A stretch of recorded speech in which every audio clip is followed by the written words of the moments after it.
10 ಸಲ ಯೋಚನೆ ಮಾಡ್ರಿ ಕಾಕೂಜಿ. ಏನೂ ಆಗಿಲ್ಲ, ಚಲೋ ಆತು. ಸತ್ತಿಲ್ಲ ಖರೆ, ಆದ್ರ ಈ ಹುಡುಗಿ ಧಡಗ್ನ ಸತ್ತ ಹೋಗಿದ್ರ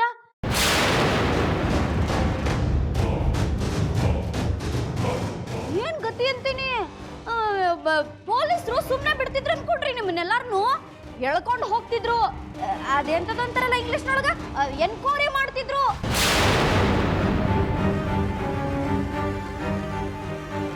ನಿಮ್ಮೆಲ್ಲಾರ ಕೊಳ್ಳಿಗೆ ಹಗ್ಗ ಹಾಕಿ ಗಲ್ಲು ಶಿಕ್ಷೆ ಕೊಡ್ತಿದ್ರು.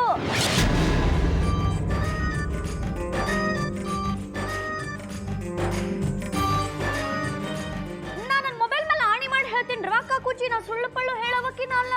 ಒಂದ್ ವೇಳೆ ಸುಳ್ಳು ಹೇಳಿದ್ನಂದ್ರೆ ಈ ಮೊಬೈಲಿಗೆ ಮೆಸೇಜ್ ಬರೋದು ಬ್ಯಾಡ ಅಂತೀನಿ. ಅಲ್ಲ, ಇದು ಎಂಥ ಕೆಲಸ ಮಾಡ್ತವ ಹುಡುಗಿ. Very sad, very sad. ಒಂದು ಹಿಂದ್ ನೋಡ್ಲಿಲ್ಲ, ಒಂದು ಮುಂದ್ ನೋಡ್ಲಿಲ್ಲ. ಸಿಕ್ಕಿದ್ದನ್ನ ಗಬಕ್ಕನ ತಿಂದ ಬಿಡುದ ಸುಡ್ಲಿ.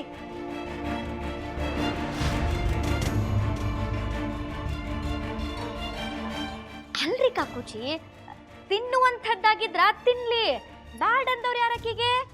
ಆದ್ರ ತಿಂತೀನಂತ ಹೇಳಿ ನಿದ್ದೆ ಗುಳಿಗಿನ ತಿಂದು ಬಿಡುದ.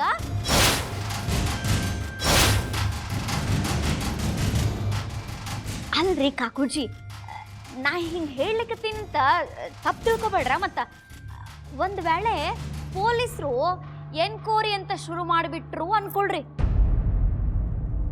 ಅವಾಗ ಏನ್ ಹೇಳ್ತೀರಿ ಅವ್ರಿಗೆ? ಪೊಲೀಸರೇನು ಒಂದ ನಮನೆ ಪ್ರಶ್ನೆ ಕೇಳ್ತಾರ ಅನ್ಕೊಂಡ್ರಿ ನೀವು?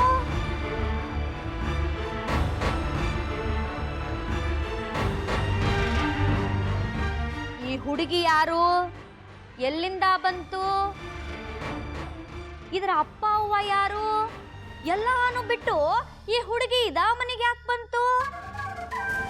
ಅದಾಗೆ ಬಂತು ಇಲ್ಲ ನೀವ್ ಯಾರ ಎತ್ಕೊಂಡ್ ಬಂದ್ರೋ? ಈ ಹುಡುಗಿ ಮನೆಯೊಳಗಿದ್ದು ಎಷ್ಟು ದಿವಸ ಆತು? ಈ ಹುಡುಗಿಗೂ ನಿಮಗೂ ಏನ್ ಸಂಬಂಧ? ಹಿಂಗ ಒಂದ ಎರಡ 108 ನಮನಿ ಪ್ರಶ್ನೆ ಕೇಳ್ತಾರ.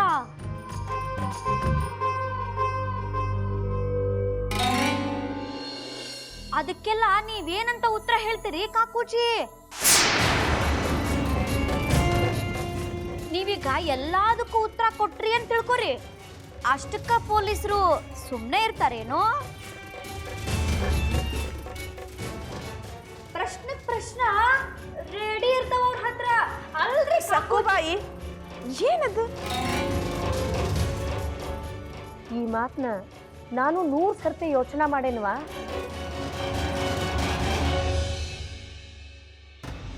ಶಕ್ಕು ಹೇಳ್ದಂಗ ಆಗ್ಬಿಟ್ರೆ ಅದಕ್ಕೆ ನಮ್ಮ ಹತ್ರ ಉತ್ತರ ಎಲ್ಲಿರ್ತದ ಹೇಳು?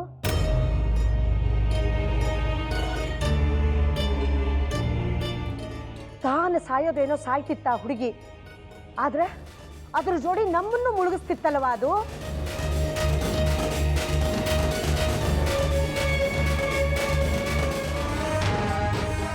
ಸಾನ್ವಿ ಲಗ್ನ ಇನ್ನಾಗೋದಿಲ್ರಿ ಅತ್ತಿಯವರ.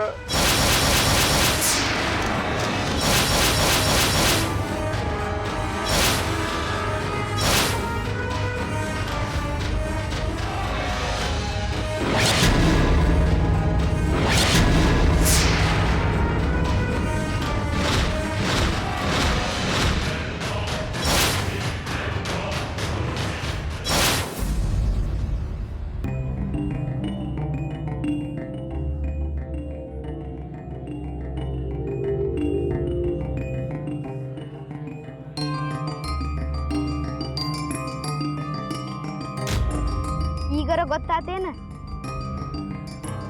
ಯಾರು ಹೆಂಗಿದಾರಂತ? ನೀ ತಿಳ್ದಂಗ ಇಲ್ಲಿ ಯಾರು ಇಲ್ಲ, ನೋಡ್ತೀರ. ಒಂದಿಲ್ಲ ಒಂದಿನ ಎಲ್ಲಾರು ಸೇರಿ ನಿಮ್ಮ ಮನೆ ಬಿಟ್ಟು ಹೊರಗೆ ಹಾಕ್ಲಿಲ್ಲ ಅಂದ್ರೆ ಕೇಳ. ನಾ ಸುಳ್ಳು ಹೇಳೋನಲ್ಲ, ನಮ್ಮ ಮಮ್ಮಿನೂ ಸುಳ್ಳು ಹೇಳೋಕೆ ಅಲ್ಲ. ನಾ ನಿನಗೆ ಹೆಲ್ಪ್ ಮಾಡ್ತೀನಿ, ಚಂದಂಗ್ ಬರಿ. ನಾ ಹೇಳ್ಕೋ ಅಂತ ಹೋಗ್ತೀನಿ, ನೀ ಬರ್ಕೋ ಅಂತ ಹೋಗು. ಹಾ,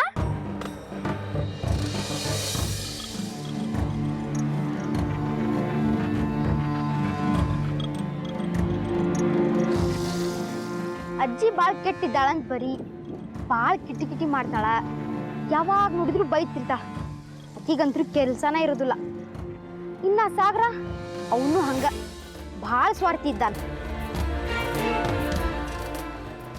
ನಂದಿನಿ ಅಕ್ಕವರು ಹಂಗ ಯಾರ್ದು ಚಿಂತೆ ಇಲ್ಲ ಅವ್ರಿಗೆ. ಯಾವಾಗ ನೋಡಿದ್ರು ನಿದ್ದಿಗೊಂಡೊಳಗಿರ್ತಾಳ, ಎಲ್ಲ ಕೇಳಿಸ್ಕೊಂಡು ಸುಮ್ಮನೆ ಇರ್ತಾಳ.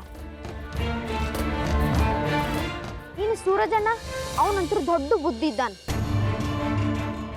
ದೊಡ್ಡ ಶಿಖಾಮಣಿ ಅಂತಾರಲ್ಲ ಹಂಗ. ಅವನು ಅಷ್ಟ ತಂದೊಬ್ಬೊಂದು ಚಿಂತೆ ಅವಂಗ. ಇನ್ನು ನಮ್ಮ ಮಾಮಾರು ಅವ್ರಂತರೂ ಮನಿಯೊಳಗ ಇರುದಿಲ್ಲ.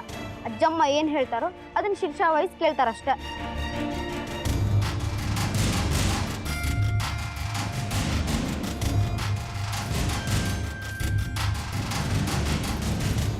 ಅತ್ತಿಯವರ ನಮ್ಮ ಹಡಗ ಸಂಪೂರ್ಣ ಮುಳುಗಿ ಹೋತ್ರಿ, ಸಂಪೂರ್ಣ ಮುಳುಗಿ ಹೋತು. ನಾವು ಮುಳುಗಿ ಹೋದ್ವಿ.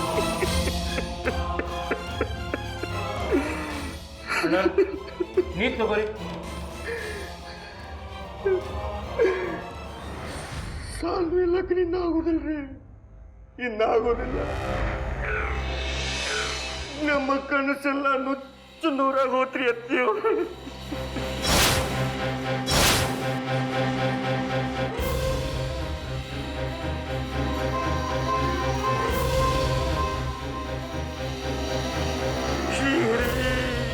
ಎಂಥ ದುರ್ವಿಧಿ. ಏನ್ ಹೇಳಿಕತ್ತೀರಿ ಅಳಿ ಅಂದ್ರೆ ನೀವು? ಸಾನ್ವಿ ಲಗ್ನ ಯಾಕಾಗೋದಿಲ್ಲ? ಏನಾಗ್ಯದ ಈಗ?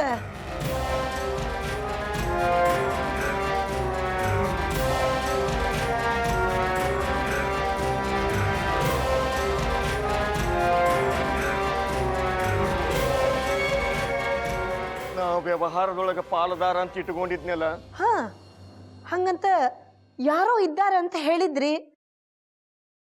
ಅವರು ನಮ್ಮ ಮನೆಯಾಗಿಟ್ಟಿದ್ದ ವಸ್ತ ಒಡವಿ ಎಲ್ಲ ತುಡುಗು ಮಾಡಿಕೊಂಡು ಪರಾರಿಯಾಗಿ ಹೋಗ್ಯಾರ.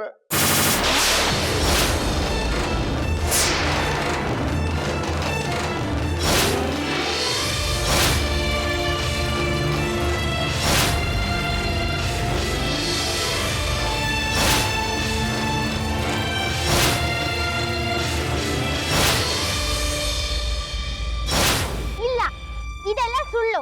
ನಾ ಇದನ್ನೆಲ್ಲ ಬರೀತಿಲ್ಲ. ಬರೆಯೋದಿಲ್ಲ? ನಿನ್ನ ಕಣ್ಣರಿ ನೋಡಿ ಆದ್ರೂ ಬರೆಯೋದಿಲ್ಲ ಅಂತಿ?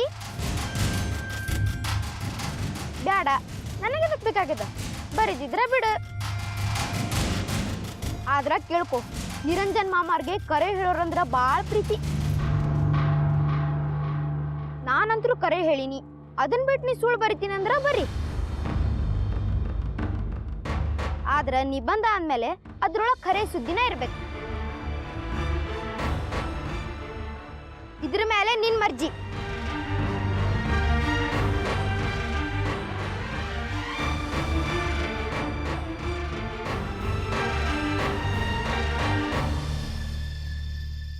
ಹಾ ಹೌದು, ಅಣ್ಣಗೆ ನಿಜ ಹೇಳಿದ ಖುಷಿ ಆಗ್ತು, ಸುಳ್ಳು ಹೇಳಿದ್ರೆ ಸಿಟ್ಟು ಬಂತು.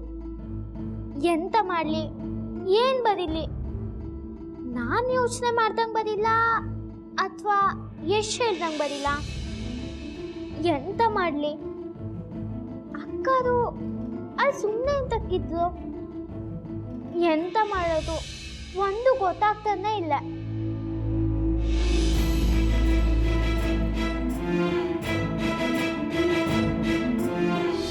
ಅಲ್ರಿ, ಇಲ್ಲ ನಂದಿನಿ, ಇದನ್ನೆಲ್ಲ ಅವ್ವ ಹೇಳೋ ಅವಶ್ಯ ಇರಲಿಲ್ಲ.